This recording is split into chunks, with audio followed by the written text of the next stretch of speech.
सुनना है कि हमारे नेता का क्या संदेश है।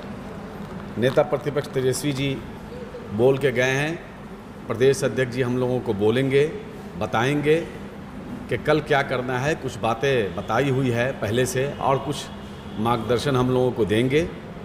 कल का दिन बहुत ही महत्वपूर्ण दिन है बिहार के तमाम उन युवाओं के लिए, विशेष तौर पर जो युवा 20 साल, 25 साल, 30 साल के हैं, जिन्होंने हमारे सामने बैठे हुए हैं, पूर्व राज्यसभा सांसद जी भी बैठे हुए हैं।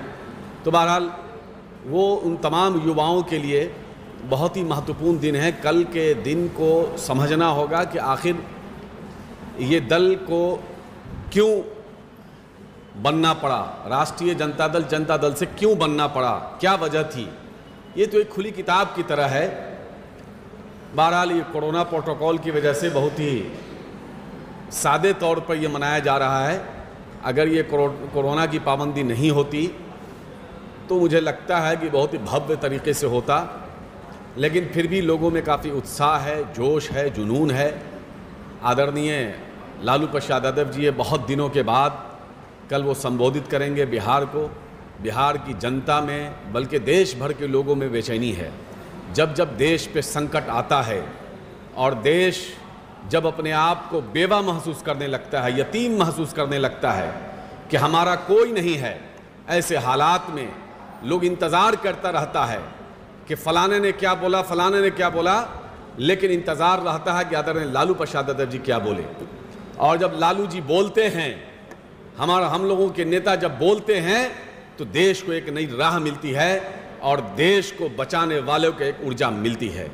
और उसी मिले हुए ऊर्जा के बदौलत इंसान आगे बढ़ता है, देश के लोग आगे बढ़ते हैं और देश को थाम लेते हैं अपने हाथों में, टूटने नहीं देते हैं, छूटने नहीं देते हैं।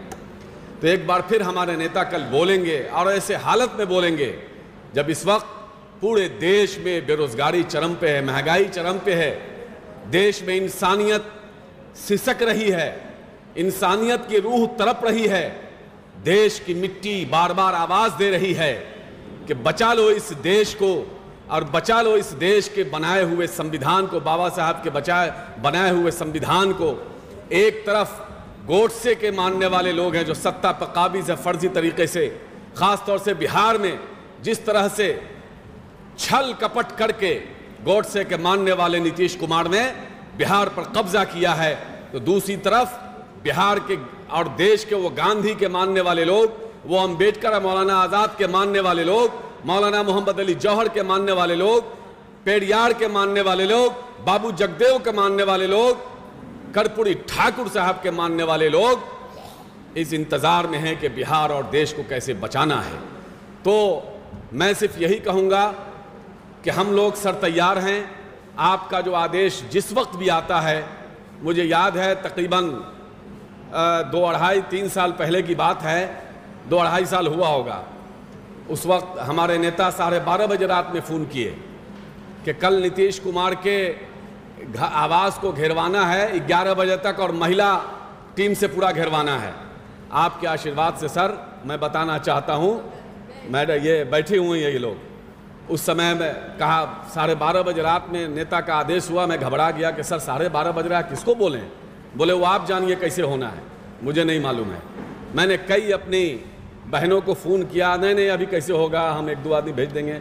लेकिन आप लोगों का आशीर्वाद और आदरणीय लालू प्रसाद यादव जी का दिया हुआ दी हुई जो ताकत है, जो वो विचारधारा है, जो वो एक जुनून है, उसके बदौलत ये सब लोग गवाह हैं। 300-400 महिलाओं के साथ हम लोगों ने घेरने का काम किया था नीतीश कुमार जी के आवास को, जो हमारे पैर का नाखून भी उखड़ गया था उस समय 24 घंटा भी नहीं लगा, 12 से 13 घंटा में हम लोग घेरने का काम किए।